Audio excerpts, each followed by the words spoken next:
स्वागत है दोस्तों आपका हमारे यूट्यूब चैनल जीनियस क्लासेस में। मैं आपका अध्ययन सर आज नई वीडियो लेके आया हूँ इकोनॉमिक्स की। जो चैप्टर 2 है जो बचा हुआ था उससे हम कंप्लीट करने वाले इसमें। मैं ऐसे बहुत तेज़ चल रहा हूँ इकोनॉमिक्स में, ठीक है। तो आइए जल्दी शुरू करते हैं इस वीडियो को।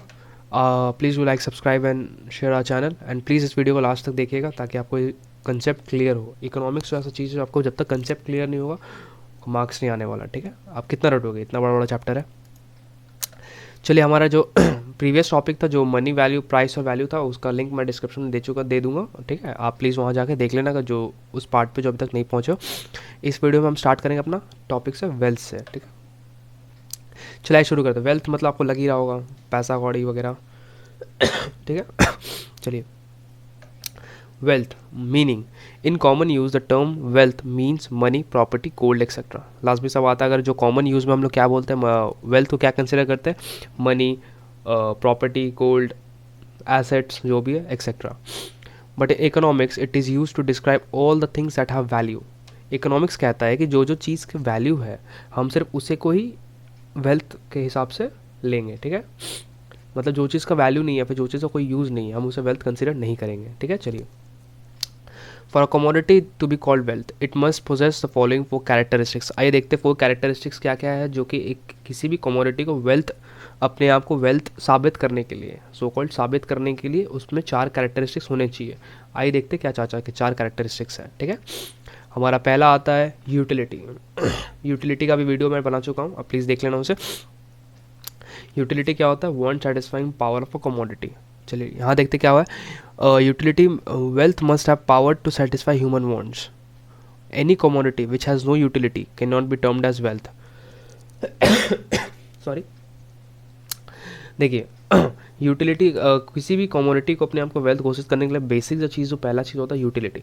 यूटिलिटी क्या होता है, वांट सेटिस्फाइंग। मेरा जो वांट है उसको सेटिस्फाई करने का जो पावर एक कमोडिटी रखता है उसे हम यूटिलिटी कहते हैं।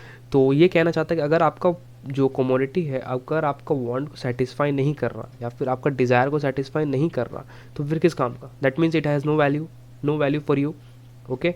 And if it has no value, जैसा कि हमने पहले पढ़ा था, then it is not considered as wealth, okay. I hope clear हुआ ये पॉइंट। चलिए, number 2, scarcity. Scarcity is another essential characteristics of wealth. Scarcity एक नया कैरेक्टरिस्टिक्स है। आइए देखते क्या, to be a wealth to be wealth a commodity must have scarcity in supply in relation to its demand। किसी भी चीज़ को मतलब अगर स्केर्सिटी के तौर पे देखा जाए, किसी भी चीज़ को अगर हम लोग वेल्थ मानते हैं तो उसका डिमांड से ज़्यादा, ठीक है, सप्लाई होना चाहिए। या फिर जो डिमांड और सप्लाई होगा, जो रिलेशन है दोनों मतलब बैलेंस चलना चाहिए। ये नहीं कि सरप्लस अमाउंट में है तो फिर उसे हम वेल्थ घोषित नहीं करेंगे, बिकॉज वो स्केर्स नहीं है, ठीक है, हर किसी के पास है। कुछ ऐसे एग्जांपल अगर हम देते हैं, हवा, विंड, ऑक्सीजन सरप्लस अमाउंट में, ऐसा कोई स्केर्सिटी है क्या? ऐसा थोड़ी ना आपको ऑक्सीजन मिल रहा मेरे को नहीं मिल रहा, या फिर मेरे को मिल रहा आपको नहीं मिल रहा। तो लमसम अमाउंट में है, जितना मन उतना सांस लेते रहो, छोड़ते रहो, जो करना करते रहो, आपकी मर्जी, पोल्यूट करते रहो, कोई दिक्कत नहीं है, ठीक है। सो इसलिए हम लोग ऑक्सीजन या फिर जो एयर है उसको हम लोग स्केर्स नहीं मानते, तो वो क्या हुआ, वेल्थ नहीं हुआ। है तो सबके पास, यूज़ तो सभी कोई कर रहा, ठीक है। आपका वैल्यू तो आपका तो यूटिलिटी सेटिस्फाई कर ही रहा वो, लेकिन हम उसे वेल्थ क्यों नहीं कंसिडर करेंगे? Because it is scarce, because it is not scarce, I mean it is in surplus amount, okay. आइए इसका एग्जाम्पल देखते हैं। For example air, water etcetera. देखिए, all are free goods as their supply is not scarce and hence can not be called wealth, ठीक है। Wealth can be obtain only after making efforts और after paying the price. Wealth कब obtain करते हैं? जब तक आप उसके लिए कोई मेहनत नहीं करते या फिर कोई आप उसके लिए प्राइस पे नहीं करते, ठीक है, तब तक आप उसे वेल्थ कंसिडर नहीं करेंगे। थर्ड पॉइंट जो कि बहुत इंपॉर्टेंट पॉइंट है, प्लीज़ इस ध्यान से समझिएगा। Wealth must possess the characteristics of transferability. Transferability मतलब क्या होता है कि किसी भी कमोडिटी को अगर हम ट्रांसफ़र या फिर लेन देन नहीं कर सकते then it is not considered as wealth. जैसे कि changing the ownership from one man to another man. अगर किसी भी चीज़ को अगर मतलब खरीद नहीं सकते या फिर किसी को बेच नहीं सकते तो उसे हम वेल्थ कंसिडर नहीं करेंगे, ठीक है। If a thing lakhs even one characteristics it can not be called wealth. Sorry sorry, अगर कोई भी चीज़, अगर कोई भी कमोडिटी इनमें से कोई भी कैरेक्टरिस्टिक्स को लैक करता है या फिर कैरेक्टरिस्टिक्स उसमें नहीं है तो उसे हम वेल्थ कंसिडर नहीं करेंगे, ठीक है। ये पॉइंट वो कहता है। For example, sunlight has greater utility great utility but no scarce does no price. Sunlight तो भाई समझ रहे कितना यूज़फुल होता है किसी चीज़ किसी के लिए भी, बहुत ही यूटिलिटी है उसका, बहुत कोई यूज़ करता है, हर तरह से यूज़ करता है, लेकिन क्या वो लमसम अमाउंट में है, it is not scarce, it is unlimited. ऐसा थोड़ी ना आज से 10 साल बाद सनलाइट खत्म हो जाएगा, ऐसा कभी नहीं हो सकता, ठीक है। तो उसके लिए आप कोई पे करते हो क्या कि भाई सनलाइट मेरे घर में इतना आएगा तो मैं 500 रुपये दूंगा, 1000 रुपये दूंगा, पे करते हो क्या? नहीं करते हो ना। दैट इज़ क्या है, इसका सप्लाई अनलिमिटेड है, so it is not considered as wealth. Okay, likewise the commodity to be treated as wealth should also possess the characteristics of transferability. ठीक है, character one of the characteristics आता है, अगर आपको वेल्थ कंसिडर करना है तो क्या उसको ट्रांसफरेबिलिटी वाला जो कैरेक्टरिस्टिक्स है उसको होल्ड करना पड़ेगा, ठीक है। For example BA BCom degree does not possess the first two characteristics, that is utility and does possess, sorry, utility and scarcity but cannot be transferred from one person and hence it is not wealth. ये point कहता है कि एक BA BCom degree या फिर 10th की degree, 12th की degree, 9th की डिग्री जो आती है वो तो आपके नाम की आती है ना। तो क्या आप ऐसा बोल सकते हो कि सर आपका 85 आया और मुझे डिग्री दे दो? अगर मैं दे दूंगा तो आपको कोई काम आएगा क्या? नहीं। देखिए वो ये पॉइंट बोलता है कि फर्स्ट हो यूटिलिटी तो है ही आपका, डिग्री अगर आप डिग्री रखते हो तो आपका यूज़ तो आएगा ही, ठीक है। स्केयर्स तो है ही, एक ही है, ठीक है। पहला तो बात आपका जो है वो एक ही है, ऊपर से कोई भी ग्रेजुएशन डिग्री जो होता है या फिर कोई भी डिग्री होता है वो तो अनलिमिटेड नहीं ना होता। ऐसा तो नहीं है दुनिया का हर कोई उसको ले लेता है, ऐसा तो नहीं है। स्केयर्स है बट क्या ट्रांसफरेबल नहीं है, ठीक है। आपके नाम का डिग्री तो मेरे काम का कोई काम का नहीं है, तो क्या आपका ओनरशिप चेंज कर पाए? क्या अध्ययन प्रसाद का जो डिग्री है क्या राम श्याम जोधु मोधु सीता गीता को दे सकते? क्या किसी को भी दे सकते? क्या नहीं दे सकते ना। तो it can not be transferred. तो ये क्या इस कैरेक्टरिस्टिक्स को होल्ड नहीं कर रहा है, इस कैरेक्टरिस्टिक्स को फुलफिल नहीं कर रहा, तो क्या होगा? It is not considered as wealth.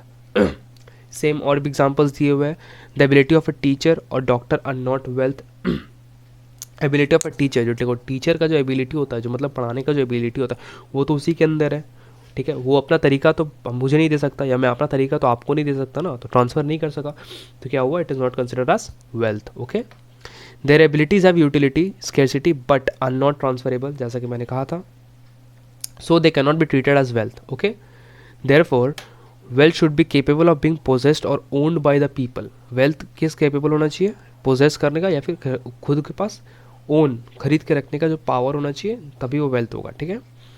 So they cannot be treated as wealth, therefore wealth should be, ये हो गया। For instance land, buildings etcetera, ये मेरा घर हुआ, ये मेरा फ़ोन हुआ, इसे मैं खरीद कर रखा हूँ, ये मैं ओन करके रखा हूँ, तो ये क्या होगा? इसे मैं ट्रांसफ़र भी कर सकता हूँ, स्केयर्स भी, because it is my and it has utility. Phone को मैं यूज़ कर रहा हूँ, तो ये क्या हुआ? स्केयर्स हो गया, ठीक है। तो ये तीनों क्राइटेरिया अभी फिलहाल तो फॉलो कर रहा मेरा फ़ोन, तो it is called a wealth, ठीक है। चलो, for instance land, building etcetera can be owned और possessed by the people and therefore are wealth, ठीक है।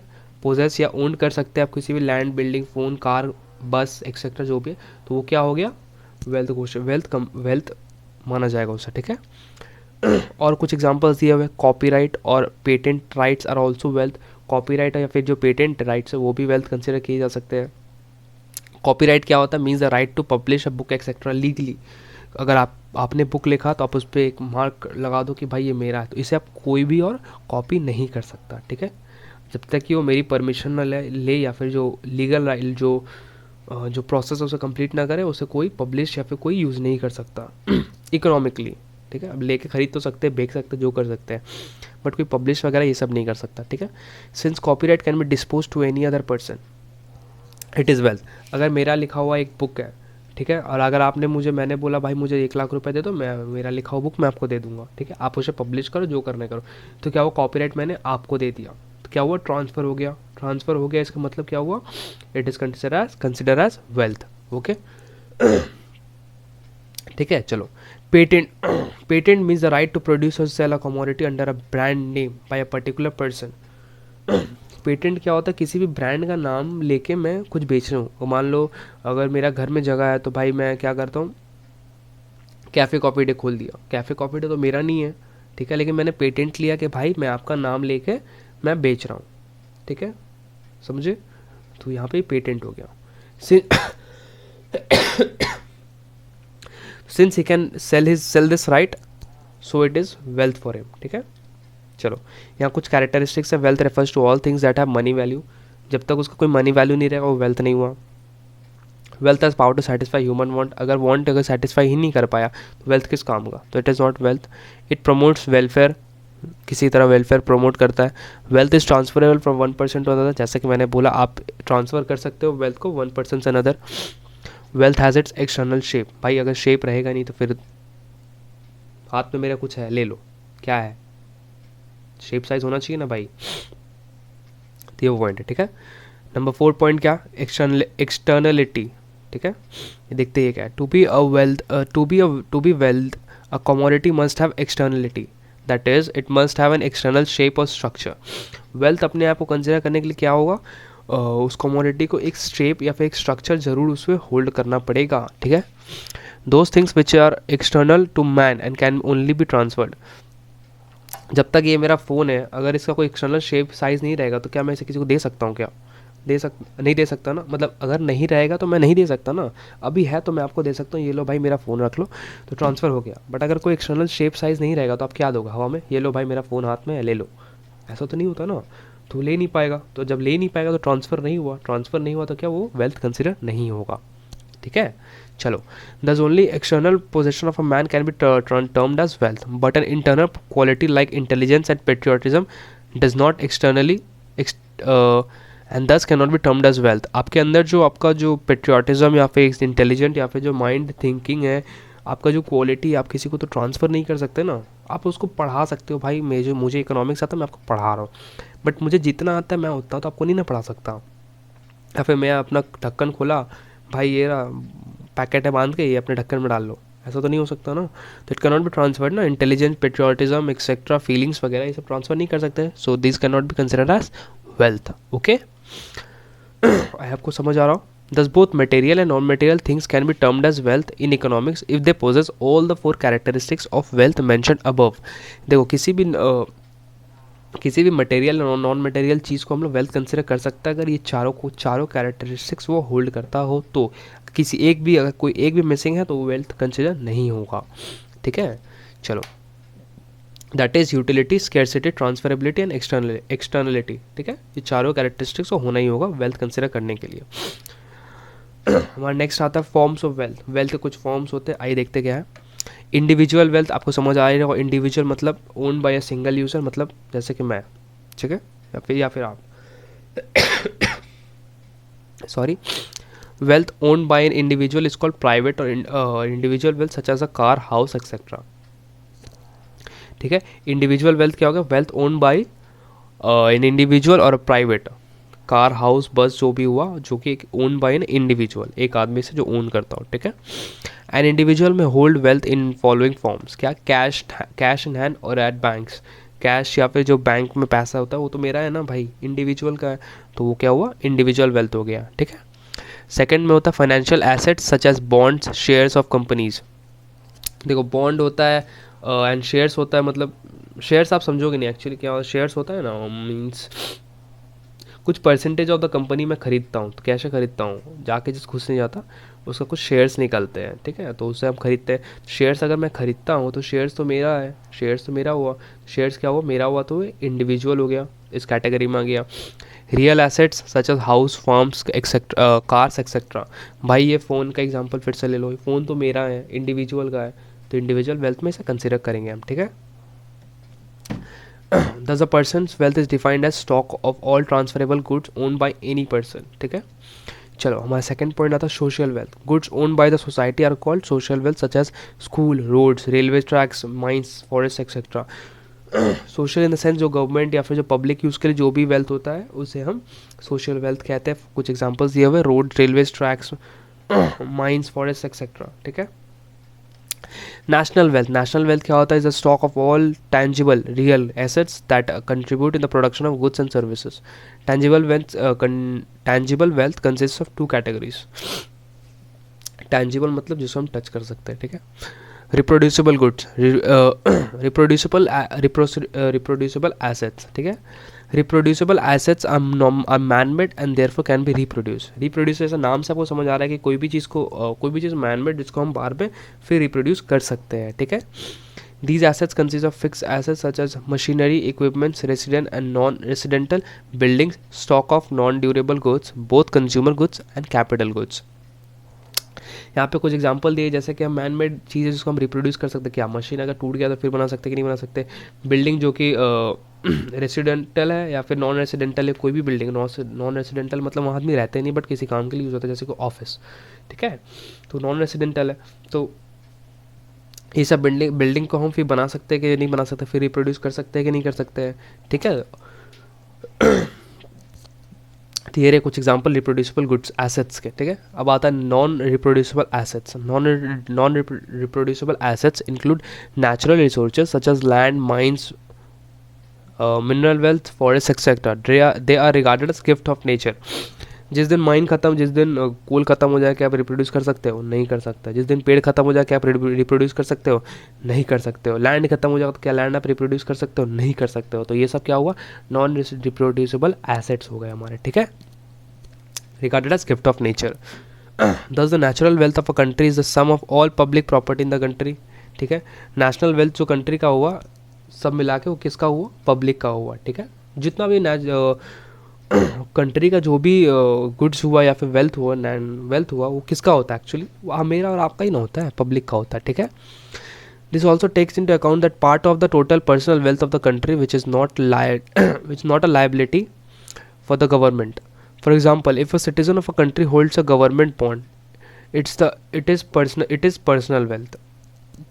एक सिटीजन आपको अगर गवर्नमेंट बॉन्ड को होल्ड रखता है तो क्या वो आप होल्ड करते हो ना गवर्नमेंट बॉन्ड को, तो किसका हुआ? आपका इंडिविजुअल का वेल्थ हुआ, ठीक है, पर्सनल वेल्थ हुआ. But from the point of view of the government it is a liability and hence it should not be considered as a part of national wealth. On the other hand, car own by a person is considered as a part of nation's wealth. ये कहता है कि अगर एक car अगर आप हम और आप होल्ड करते हो तो कार, देखो कार जब यूज़ करते हो, ठीक है, तो ऑयल खरीदते हो, ऑयल से क्या होता है? ऑयल से गवर्नमेंट को टैक्स मिलता है, टोल टैक्स पे करते हो, कार का टैक्स पे करते हो वगैरह. तो एक तो इस कंट्री का कार है, ठीक है, इस कंट्री में आया है, इस कंट्री का यूज़र चला रहा है, तो कंट्री किसका हुआ? तो फिर वो इसी कंट्री का वो कार हुआ कि नहीं हुआ, ठीक है. That is called non producible asset. Now it comes international wealth. Wealth owned by several countries is called international wealth. The UNO. Its various agencies like the World Bank, International Monetary Fund, World Health Organization, etc. are all examples of international wealth. ठीक है, कुछ समझाने का नहीं. जितना भी international wealth जो कि हर कंट्री के मतलब कंट्री का होता है, लाइक जो यूएनओ, ऐसा तो नहीं किसी कंट्री का नहीं हो, सभी के लिए. वर्ल्ड हेल्थ ऑर्गेनाइजेशन जो है सबके लिए. वर्ल्ड मॉनेटरी जो ऑर्गेनाइजेशन है, मॉनेटरी जो फंड है सभी के लिए. ऐसा तो नहीं क्योंकि भाई इंडिया जाएगा तो उसे पैसे नहीं देंगे या फिर रशिया जाएगा तो उसे पैसे देंगे, ऐसा तो नहीं, सबके लिए है, ठीक है.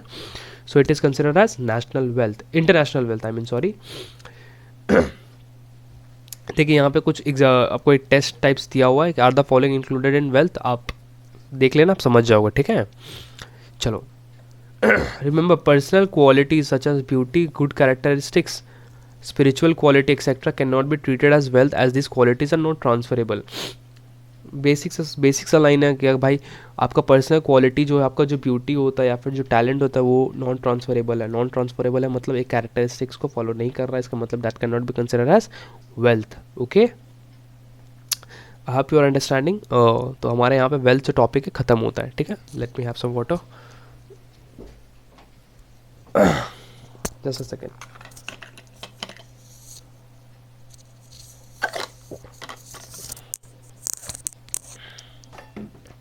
Thank you. तो आइए बिना किसी रुकावट के हम स्टार्ट करते हैं हमारा वेलफेयर टॉपिक जो है, ठीक है.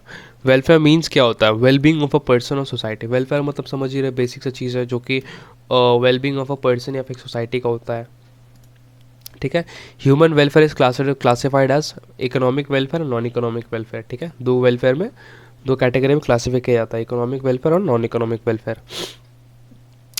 Economic welfare shows that part of human welfare which can be measured in terms of money. Economic जैसे कि मैंने आपको फर्स्ट चैप्टर में सिखाया था, इकोनॉमिक जैसे ही आता है वहाँ पे क्या आता है? मनी आ जाता है. तो वो काम या फिर वो वेलफेयर का काम, ह्यूमन काम जिसमें मनी इन्वॉल्व हो, that is called economic welfare. Okay. Non economic welfare such are as such is that part of human welfare which cannot be measured in terms of money. Non economic welfare क्या हुआ? जो कि money के terms में major नहीं कर सकते हैं, ठीक है. such as environment, law and order, social relationship, social relations, degree of freedom etcetera. ये सब क्या आप पैसे से मेजर तो नहीं कर सकते ना। इन्वायरमेंट पैसे को तो नहीं है। लॉ एंड ऑर्डर सबके लिए बराबर, आप पैसे से तो हालांकि होता है बट होता तो बहुत कुछ है, बट लॉ एंड ऑर्डर जो आप उसे पैसे से मेजर नहीं कर सकते। सोशल रिलेशनशिप, मेरा और आपसे जो रिश्ता है, क्या आप उसे पैसे से मेजर कर सकते हो क्या? नहीं नहीं नहीं नहीं, मतलब सर से 500 रुपये का रिश्ता है, ऐसा कुछ है क्या? कुछ नहीं है, ठीक है। मैं आप ही के लिए हूँ, टेंशन नहीं। Non economic welfare is a part of non economic activities, so we can concentrate here on economic welfare. हमें यहाँ पे मेन क्या करना है, इकोनॉमिक वेलफेयर पे कॉन्सेंट्रेट करना है, ठीक है। Wealth is means of a man's welfare. Wealth क्या है? एक मैंस वेलफेयर है, ठीक है। वेल्थ है मतलब तभी तो मैं मीन्स मेरे लिए वो अच्छा है ना, तभी इसे consider as man's welfare. In other words, wealth promote welfare. क्या करता है? वेल्थ जो है प्रोमोट करता है वेलफेयर को। कैसे? For example, the consumption of goods like roti, milk, clothes etcetera all promote human welfare. Consumption of क्या? रोटी, मिल्क, क्लोथ्स, ये तो हमारा वेल्थ है ना। हाँ देखो, रोटी बनता है वीट से, जो वीट है वो क्या हुआ? स्केर्स हुआ, ट्रांसफ़र है। रोटी हम मैं बना रहा तो आप खा सकते हो ना। एक्सटर्नलिटी है इसमें, ठीक है। और एक पॉइंट क्या था? और एक पॉइंट क्या था? हाँ, रोटी का यूटिलिटी है, ठीक है। यूज़ करते तो आपका पेट भरता है ना। चलो, तो ये सब वेल्थ हो गया। ऑल प्रोमोट ह्यूमन वेलफेयर, आपका अच्छाई के लिए ये सब काम करता है, ठीक है। कपड़ा है तो मेरे लिए ये भाई अच्छा है, रोटी है तो मेरी भूख मिटाने के लिए, मिल्क है तो मेरा भूख मिटाने के लिए, ठीक है। In fact an increase in the stock of wealth does not always promote welfare. अगर अगर किसी भी वेल्थ का अगर स्टॉक बढ़ जाए तो इसका मतलब वो नहीं है कि वो ह्यूमन का वेलफेयर को प्रोमोट करता है। For welfare of the society और the nation depends upon the way in which wealth is produced. इसमें को समझाने लायक नहीं है। When wealth is produced under unhealthy conditions like long hour of work, risky jobs, unhygienic environment, it adversely affects human welfare. जब जब हाँ ये समझाने लायक है, जब किसी भी वेल्थ को, किसी भी चीज़ को अगर हम गलत तरीके से यूज़ करते हैं या फिर नॉन अनहाइजीनिक वे में यूज़ करते हैं या फिर गलत तरीके से यूज़ करते हैं, तो उससे क्या होता है? किसी भी, तो मान लो, जैसे कि मान लो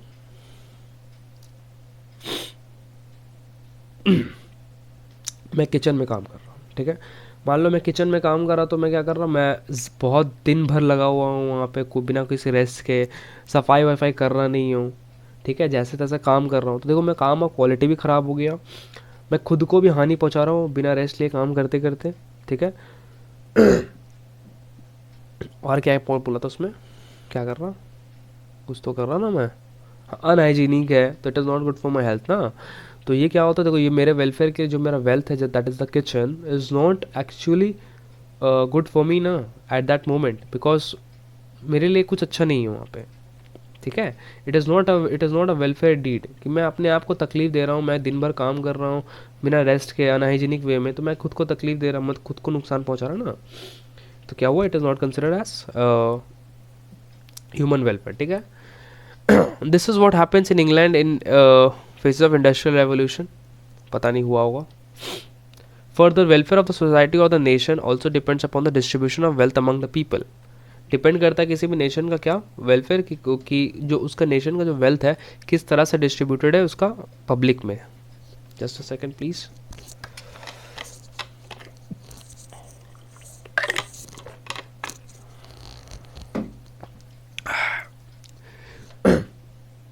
if the distribution of wealth is unequal the society welfare में नॉट इंक्रीज। देखो अगर मान लो 100 रुपये है, ठीक है, और मैं 10 जन को 10 बंदे मेरे पास है, तो अगर मैं सबको 10-10 रुपये दूंगा तो क्या है, एक इक्वालिटी मेंटेन हुआ, सभी खुश हो गए, ठीक है भाई, उसे भी 10 मुझे भी 10, सबको काम का जो उसका काम का पे था उसे मिल गया, एवरी वन इज सेटिस्फाइड, ठीक है। बट अगर मान लो 10 बंदे हैं, मैं एक को क्या किया, 5 रुपये दे दिया, बाकी को मैं आधे हाफ ऑफ रुपीज़ दे दिया, तो भाई वो बोलेगा ना, भाई उसे 5 क्यों, काम तो मैंने भी सेम किया था। तो क्या हुआ, झगड़ा शुरू हो जाएगा, भाई 5 रुपये मेरा है, ये वगैरह वगैरह झगड़ा करने लगेगा। तो क्या हुआ, आपको यहाँ पे सोशल टेंशन एक रेडी हो जाता है, ठीक है। एक टेंशन रेडी हो जाता है, भाई सही तरीके से कुछ भी नहीं हो रहा, ठीक है। तो ये क्या करता है, वेलफेयर ऑफ द नेशन को अफेक्ट करता है, ठीक है। चलो, दिस इनइक्वालिटी में क्रिएट सोशल टेंशन, जैसा कि मैंने आपको कहा था सोशल टेंशन क्रिएट करता। On other hand if wealth is distributed equal the welfare will be maximum. अगर मैं सबको 10-10 रुपये देता हूँ तो भाई सब मेरे से खुश रहेंगे, आइंदा नेक्स्ट टाइम जब मुझे हेल्प लगे तो मेरे लिए काम करेंगे वगैरह वगैरह, तो इससे क्या होगा, मेरा ग्रोथ होगा, तो वेलफेयर क्या बढ़ेगा, ठीक है। Lastly if good are produce to meet defence requirements such as guns, tanks, missiles etcetera, they will not promote they will not promote economic welfare. However, production of such goods increase our national income. देखो, अगर gun, tank, missiles होता है तो क्या होता है, कोई भी नहीं चाहता जंग हो, ना आप चाहते हो ना मैं चाहता हूँ, तो उससे क्या होता है ना कि एक अच्छा नहीं लगता ना भाई, वो मिसाइल बना रहा है यार, कंट्री के लिए कुछ डेवलपमेंट करे यार, एजुकेशन कर, रिसर्च करो, स्पेस टेक्नोलॉजी बढ़ाओ, नहीं वो मिसाइल्स बनाएगा। पाकिस्तान को देखो, इतना बम बना दिए, इतना बम बना दिए, गधे गधे एक्सपोर्ट कर रहे हैं यार, पढ़ाई लिखाई पे काम कराओ तभी तो ग्रोथ होगा ना। तो इससे क्या होता है भाई, कोई भी वेलफेयर मतलब किसी को अच्छा नहीं लगता, लेकिन क्या होता है अगर आप गन्स वगैरह बनाओ तो आपका इकोनॉमी ज़रूर ग्रोथ होता है, एक्सपोर्ट करोगे तो आपका इकोनॉमिक के लिए अच्छा है, इकोनॉमिक वेलफेयर मतलब इकोनॉमिक ग्रोथ के लिए it is very good, but it is not good for economic welfare ना, it is not good for actually for us, you, anyone, okay. Economics how assume that when the wealth increases welfare increases too. Economics का कहना है कि जब wealth increase होता है तो welfare increase भी होता है साथ साथ। Even if there is any negative side of the effect, for instance social tension due to inequality of wealth distribution, this negative effect is unable to outweigh the positive beneficial effect. Economics कहते हैं कि देखो अगर country में अगर economic welfare बढ़ता है तो उससे क्या होता है, सोशल वेलफेयर भी बढ़ता है, ठीक है। जो वेलफेयर है, अगर आपका वेल्थ इंक्रीज होता है तो आपका क्या होता है, वेलफेयर भी इंक्रीज होता है, ठीक है। If there is a negative side, अगर देखिए कोई भी नेगेटिव साइड, किसी भी चीज़ का एक नेगेटिव साइड होता है तो उसका जो ब्राइटर साइड होगा, पॉजिटिव साइड होगा, वो और ज़्यादा होगा, ठीक है। तो ये इकोनॉमिस्ट का मानना है। The net effect is that welfare increases. Similarly, when wealth decreases, welfare is assumed to decrease. जब वेल्थ डिक्रीज होता है तो क्या होता है, वेलफेयर भी डिक्रीज हो जाता है, ठीक है।